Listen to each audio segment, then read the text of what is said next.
अच्छी अच्छी बातों में बहुत सारी चीज़ें जो हैं वो बहुत अच्छी थी और कुछ बातें जो है वो नहीं थी।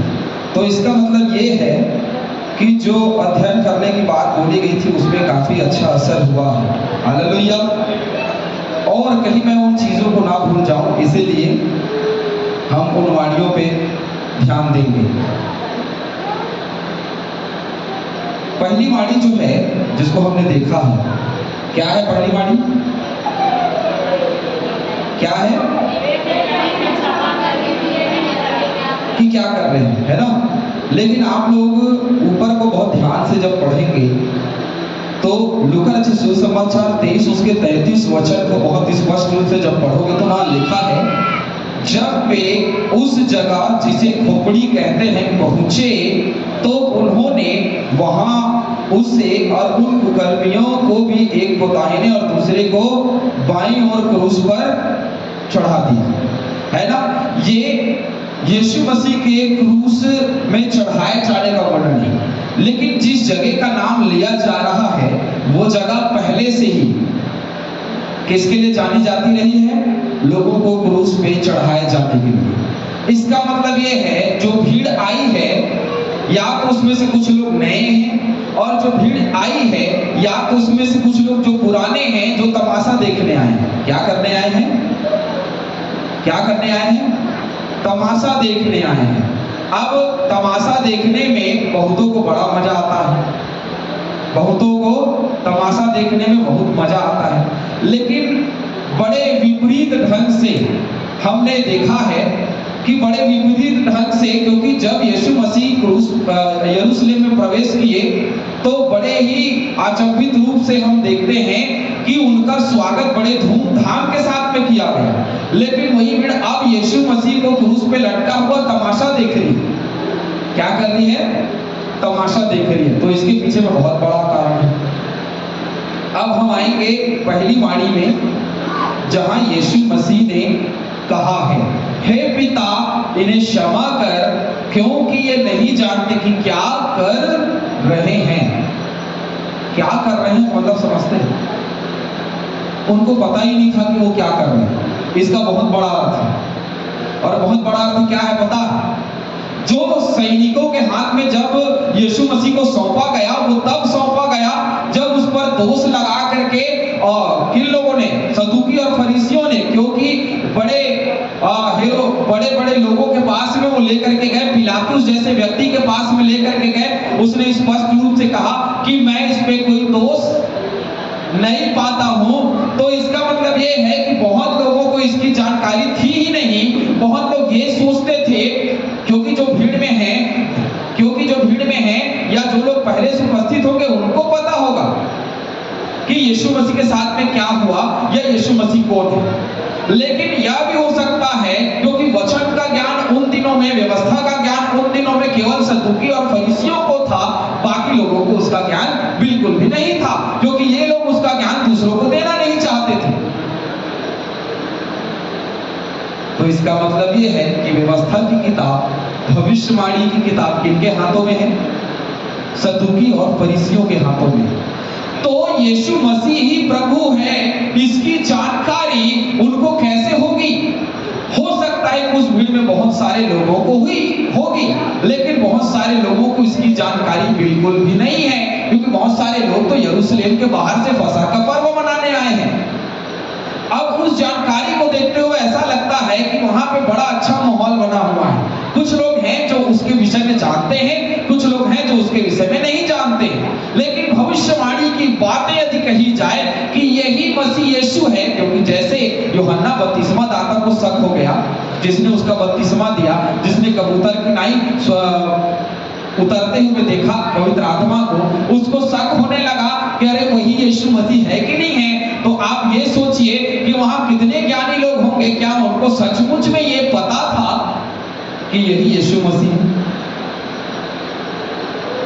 क्योंकि यीशु मसीह जो कहता है सच कहता है। यीशु मसीह ने कोई मजाक नहीं किया यह कह करके कि ये लोग नहीं जानते कि ये लोग क्या कर रहे हैं। जब सैनिकों के हाथ में सौंपा गया, क्योंकि सैनिकों ने क्रूस पर यीशु मसीह को चढ़ाया, और सदूकी और फरीसी बड़े दूर में थे और बड़े समीपता में कौन रहा करते थे? सैनिक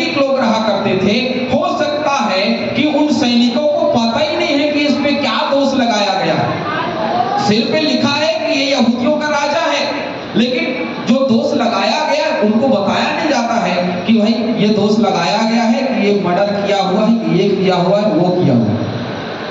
यदि उस पे दोष होता तो लोग गली गली ढिढोरा पीटते। यदि कोई गलती होती तो यीशु मसीह का गली गली ढिढोरा पीटा जाता कि यीशु मसीह ने व्यवस्था के विरुद्ध में अपराध किया है। लेकिन उसके हर एक बातों को दबा करके रखा गया। इसका मतलब ये था कि उनको पता था कि यही मसीह यीशु, और उन लोगों ने उसकी सारी जानकारी लोगों से छुपा करके रखी। तब यीशु मसीह ने कहा, ये लोग क्या कर रहे हैं, इनको पता ही नहीं है प्रभु, इनको क्षमा करो। तो क्या मुझे और आपको पाप के विषय में नहीं पता जब हम पाप करते हैं तो? कितने लोगों को नहीं पता चलता जब आप पाप करते हैं तो ये पाप नहीं है? आप खड़ा कर सकते हैं कि हमको नहीं पता। भुवन जी आप बोल सकते हैं कि हमको नहीं पता पास्टर जी कि हमसे पाप हो गया, ये पाप हमको पता ही नहीं था कि बाइबल के अनुसार में ये पाप है। अरे उनमें से बहुतेरों को तो व्यवस्था के अनुसार कौन सा पाप है ये भी नहीं पता था। आप सोच करके देख सकते हैं, क्योंकि वो भीड़ है ना, और भीड़ की ओर देखते हुए प्रभु यीशु मसीह ने कहा है कि ये नहीं जानते कि क्या कर रहे हैं। और मसीह यीशु जो उसके पीछे चलने वाले लोग थे वो तो वहां से निकल लिए थे, यूहन्ना और उसकी माता को छोड़। आगे तीसरे वचन में जब हम आएंगे तो उसको भी देखेंगे। तो हम स्पष्ट रूप से देखते हैं, पहला पतरस 3:18 में लिखा है, इसलिए कि मसीह ने भी अर्थात धर्मियों के लिए धर्मी ने पापों के कारण एक बार दुख उठाया ताकि हमें परमेश्वर के पास क्या कर दे, पहुंचा दे। एक ही बार दुख उठाया ताकि हमको पहुंचा दे। अब हम ये नहीं बोल सकते कि पास्टर साहब हमने क्या पाप किया है हमको नहीं पता। अरे आत्मा के विरुद्ध में जो पाप करता है, वचन के विरुद्ध में जो गलती करता है, वचन के विरुद्ध में जो जाता है, वो पापी है, वो पाप करने वाला है। और यदि हम उसके विरुद्ध में जाकर के पाप कर रहे हैं तो उसके लिए प्रभु हमारे लिए विनती नहीं करेगा कि इसको क्षमा कर, क्योंकि ये नहीं जानते कि क्या कर रहे हैं। हालेलुया। और इसीलिए अनजाने में किए हुए पाप का फल मृत्यु नहीं है, परंतु क्या है, क्षमा है। यीशु मसीह ने बहुत स्पष्ट शिक्षा दी है, जो जानबूझ के किया हुआ पाप है उसकी कोई क्षमा नहीं। बाइबल में कहीं ऐसा लिखा ही नहीं, क्योंकि एक ही बलिदान है। पुराने समय के लोग क्या करते थे, अपराध किया बलिदान चढ़ाया, अपराध किया बलिदान चढ़ाया। लेकिन अभी बलिदान नहीं चढ़ा सकते बार बार, क्योंकि यीशु मसीह एक बार चढ़ गया। बहुत लोगों का मानना है कि आज के दिन यीशु मसीह क्रूस पे चढ़ेगा, मुंह लटका करके आते हैं, दुखी होकर के आते हैं कि आज के दिन यीशु मसीह, बहुत लोग रो रहे होते किसके लिए, यीशु मसीह के मरने के लिए, कि आज के दिन मरा प्रभु। लेकिन किस लिए मरा, हमारे पापों के क्षमा के लिए। और हमारे पापों का क्षमा तब होगा जब वो अनजाने में किया हुआ पाप हो, और जानबूझ के किया हुआ पाप कभी भी परमेश्वर के सामने ग्रहण योग्य बिल्कुल भी नहीं। क्योंकि प्रभु यीशु मसीह ने जो कार्य लेकर के आगे बढ़ रहा है, उस कार्य को बहुत स्पष्ट रूप से उन 7 वाणियों में बता रहा है। आगे क्या होने वाला है विश्वासियों का, पहले वचन में बहुत स्पष्ट है कि जो कोई विश्वास करे वो नाश न हो परंतु अनंत जीवन पाए। लेकिन विश्वास करने वाला व्यक्ति धार्मिकता की ओर बढ़ते होना चाहिए। यदि वो पाप में फंसा है तो परमेश्वर उसको पूछने वाला बिल्कुल भी नहीं है, वो उसको साइड कर देगा। और कैसे, हम आगे देखेंगे तब जब हम चौथे वाणी में पहुंचे कि क्यों वो हमको छोड़ देता है। दूसरी वाणी क्या है, दूसरी वाणी, आज ही तू मेरे साथ। क्या धन्य है वे लोग जिसको प्रभु ये कहे कि आज ही तू मेरे साथ स्वर्ग लोक में होगा। Hallelujah, hallelujah. वहां पे बड़ी व्यथा है, बहुत बड़ी कथा है ना। लूका 23:39 से 43 के बीच में 2 डाकुओं का बहुत अच्छे से वर्णन हमको मिलता है, और जिसके विषय में हमने बहुत अच्छे से सुना ललिता दीदी के मुख से कि वो 2 डाकू जो है वो क्या कर रहे थे। मैं बहुत डिटेल में नहीं जाऊंगा, क्योंकि बहुत सारी चीजें जो है ललिता दीदी ने बता दी है, तो उसमें बिल्कुल डिटेल में नहीं जाऊंगा। लेकिन एक चीज जो नई है उसको सीखने का प्रयास करेंगे कि आज ही तू मेरे साथ स्वर्ग लोक में होगा। तो क्या उस व्यक्ति को पहले से पता था कि ये उद्धार करता है? अरे वो तो डाकू, चोर, लुटेरा, यदि पहले उसका हृदय परिवर्तित हो गया होता तो उसको पकड़ करके कोई क्रूस पे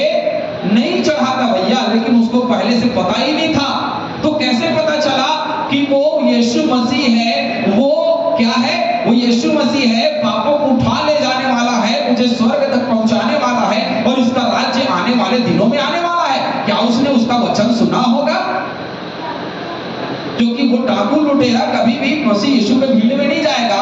यदि गया होता तो उसका जीवन बदल जाता, लेकिन वो कभी उस भीड़ में गया ही नहीं। लेकिन वो उस वक्त कह रहा है जब वो क्रूस पे लटका हुआ अंतिम सांस ले रहा है। एक डाकू ने बहुत अच्छा फरमाया, अच्छा बोला कि भाई तू परमेश्वर है, तू मुझे भी उतर जा। लेकिन दूसरे ने ऐसी बात कही है जो सोचने के विपरीत है। आज हमको पता है, पूरी बाइबिल का ज्ञान हमारे पास में है, पूरा वचन हमारे पास में है, उसके बावजूद भी हम ये नहीं कह पा रहे हैं कि प्रभु जब तेरा राज जाए तो मेरी सुधि लेना। लेकिन उस व्यक्ति को कुछ पता ही नहीं, कुछ जानता ही नहीं, उसके बावजूद भी उसने कह दिया कि जब तेरा राज्य आए तो मेरी सुधि। वाह वाह वाह, उसको तो उद्धार मिल गया ना, क्योंकि मसीह यीशु ने क्या कहा कि तू आज ही मेरे साथ स्वर्ग लोक में। इतने खुदकिस्मत हम नहीं हो सकते, क्योंकि वचन को हम जानते हैं। इतना आसान हमारे लिए उद्धार नहीं है। बहुत लोग ये कहते हैं कि मरने के दिनों में तुम अपने पापों से क्षमा मांगोगे और तुम्हारा बपतिस्मा हो जाएगा तो तुम स्वर्ग पहुंच जाओगे। बिल्कुल नहीं। जो जिंदगी भर पाप किया वो तुम्हारा पीछा करता रहेगा, और मरने के दिन बस अभी मरने वाले हैं, बपतिस्मा ले ले, और बपतिस्मा डूब के लो, छिड़के लो, कोई मतलब नहीं। आग और पानी से बपतिस्मा होना चाहिए। यार जिंदगी भर आग और पानी से बपतिस्मा लिया नहीं। आज जो कि डाकू के पास में वो वचन नहीं था, क्योंकि जिंदगी भर वो क्या कर रहा था, लूट रहा था, तो वचन का ज्ञान, व्यवस्था का ज्ञान कहां से पाएगा? क्योंकि उसको व्यवस्था का ज्ञान नहीं था कि कोई मसीह यीशु आने वाला है जो जिंदगी को बदल देगा। वो जानता ही नहीं था क्या पाप है, क्या पुण्य है। वो अपनी जिंदगी में सिर्फ ये जानता था कि मुझे कैसे पैसा कमाना है, लोगों को कैसे लूटना है, कैसे खसोटना है, बस। लेकिन उसके बावजूद भी अंत में उसका ज्ञान खुला, और कितना बड़ा ज्ञान खुल गया उसका कि उसने कह दिया कि जब तेरा राज जाए तो प्रभु मेरी सुधि ले लेना।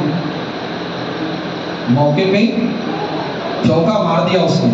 लेकिन हमें इतना बड़ा मौका मिला, अरे उसको तो थोड़ी सी जिंदगी में मौका मिला, बस अभी क्रूस पे लटकाया गया, थोड़ी देर के बाद वो मर जाएगा। इतने थोड़े से समय में उसने समझ लिया कि मेरा उद्धार क्या है। हमारे जिंदगी में कोई 60 साल, कोई 50 साल, कोई 40 साल, कोई 30 साल, कोई 20 साल तक का जीवन बिता चुका है, लेकिन पता ही नहीं कि मेरा उद्धार यीशु मसीह।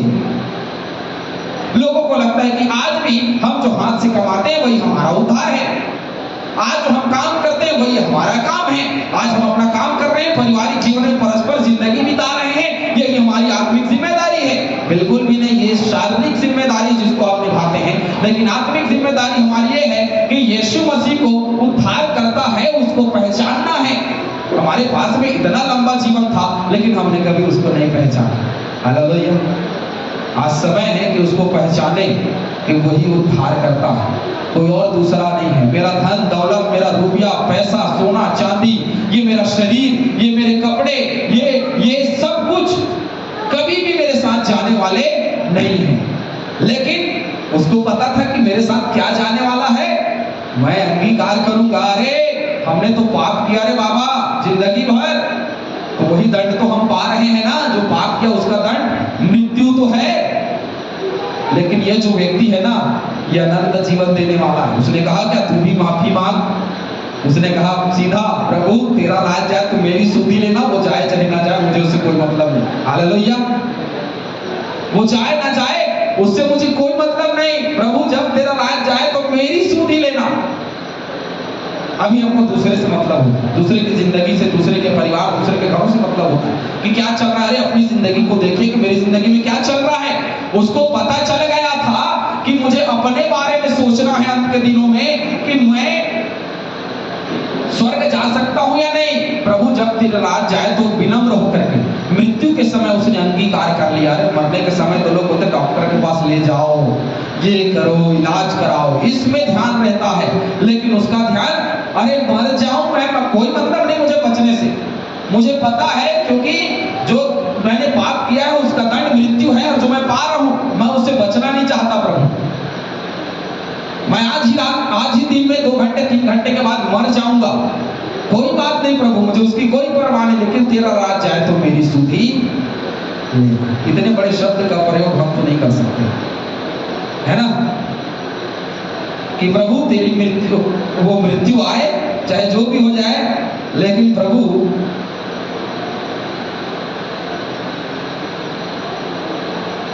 क्या उसने कभी भी बपतिस्मा लिया यूहन्ना को? क्या कभी भी वो आराधनालय में गया? सवाल है। क्या उसने अच्छी भावना के साथ कार्यों को किया? जो डाकू है, क्या उसने कार्यों को किया? क्या वो कभी भी आराधनालयों में जा करके 10 आज्ञाओं का पालन किया? क्या उसने बाइबल के वचन को सीखा, बोला, पढ़ा, गीत गाया, प्रभु की महिमा की? नहीं की ना। तो धार्मिक संस्कार को करके कोई स्वर्ग नहीं जा सकता, लेकिन पाप का अंगीकार करके अपने पापों को मान करके वो स्वर्ग जा सकता है। हालेलुया। यदि मैं और आप पापों को माने, जैसे वो डाकू माना और पापों को मान करके स्वर्ग चला गया, वैसे हम भी स्वर्ग जा सकते हैं। प्रेरितों के काम 16 के 31 में लिखा है, उन्होंने कहा प्रभु यीशु मसीह पर विश्वास कर तो तू और तेरा घराना। उसने विश्वास किया ना कि ये उद्धार करता है, उसको क्या मिल गया? अनंत जीवन मिल गया। और आज भी हम क्या कर रहे हैं? उस अनंत जीवन की बाट जो रही है। तीसरा जो वचन है, तीसरी जो वाणी है, वो प्रेम को बताती है। और प्रेम को बताने वाला वचन कहता है, हे नारी देख, यह तेरा पुत्र है और यह तेरी माता है। बहुत सारी बातों को बाला दीदी ने कहा, मैं उसको भी नहीं बताऊंगा, थोड़ा सा अलग इसमें है, थोड़ी और गहराई में जाने की बात है। प्रभु यीशु मसीह ने 6वीं वाणी में पूरा हुआ कहा, तो क्या पूरा हुआ? अरे भाई एक बात बताओ, 4 आज्ञाओं के बाद जो पिता ने अपने लिए दी है ना, मूर्ति खोद करके ना बनाना, किसी को दंडवत मत करना, और मुझे छोड़ दूसरों को ईश्वर करके ना मानना, पवित्र दिन को, विश्राम दिन को तुम पवित्र करके मानना, ये सब परमेश्वर की महिमा के लिए। लेकिन 5वीं जो आज्ञा है वो क्या है? क्या आज्ञा है 5वीं आज्ञा? तू अपने पिता और माता का क्या करना? आदर करना। ये 5वीं आज्ञा है। अब उसकी माता, जैसे बताया, उसकी माता बूढ़ी हो चुकी, लगभग 60-65 साल की होगी उस उम्र के हिसाब से, जो कि 33.5 वर्ष तो यीशु मसीह ने अपनी जिंदगी को बिताया, तो उस हिसाब से 60-65 वर्ष की होगी। हो सकता है कुछ बीमारी हो सकता है कि कुछ ना हो, लेकिन उसका पति जो है यीशु, वो मर चुका था। बिल्कुल सही बात। और उसके बच्चे जो है वो निकम्मे थे। तो अब यीशु मसीह की जिम्मेदारी थी उस क्रूस पे चढ़े हुए भी कि वो अपनी माता की क्या करे? चिंता करे। अरे तभी तो बोल सकेगा कि पूरा हुआ। यदि एक वचन भी अधूरा हो गया और अपनी माता की चिंता उसने यदि क्रूस पर से नहीं किया होता, तो आज पूरी दुनिया बोल रही होती कि उसकी माता मरियम भी तो सामने खड़ी थी, उसने उसकी चिंता क्यों नहीं की। आज इतिहास उसके ऊपर में थूक रही होती और कहती कि कितना बड़ा प्रभु यीशु मसीह अपने आप को उद्धार करता कहता है, उसने व्यवस्था की 5वीं आज्ञा का उल्लंघन कर दिया। हालेलुया। लेकिन उसने 5वीं आज्ञा का उल्लंघन नहीं किया, परंतु 5वीं आज्ञा को याद किया और याद करके उसने चिंता की। क्योंकि आदर करना ये बात का नहीं है कि माँ जी पापा बोलने से आदर नहीं होता, अंत में उनकी देखभाल भी करनी है। जब तेरी माता बूढ़ी हो जाए तो क्या कर लिखा है भाई जी? उसकी सुधि ले। तो उसकी माता बूढ़ी हो गई थी, ये वचन भी पूरा हुआ। उसकी माता बूढ़ी हो गई थी ना, तो उसकी माता बूढ़ी हो गई थी, तभी उसने सुधि ली और कहा, देख यूहन्ना देख, क्योंकि मैं अपनी पूरी जिम्मेदारी क्या करता हूँ? तुझे देता हूँ, तो देख ये तेरी माता है, यदि तूने सेवा नहीं किया ना, इसकी तो गड़बड़ हो जाएगी, है ना। तो उसने उसकी चिंता करके व्यवस्था की बातों को पूरा कर दिया। हालेलुया।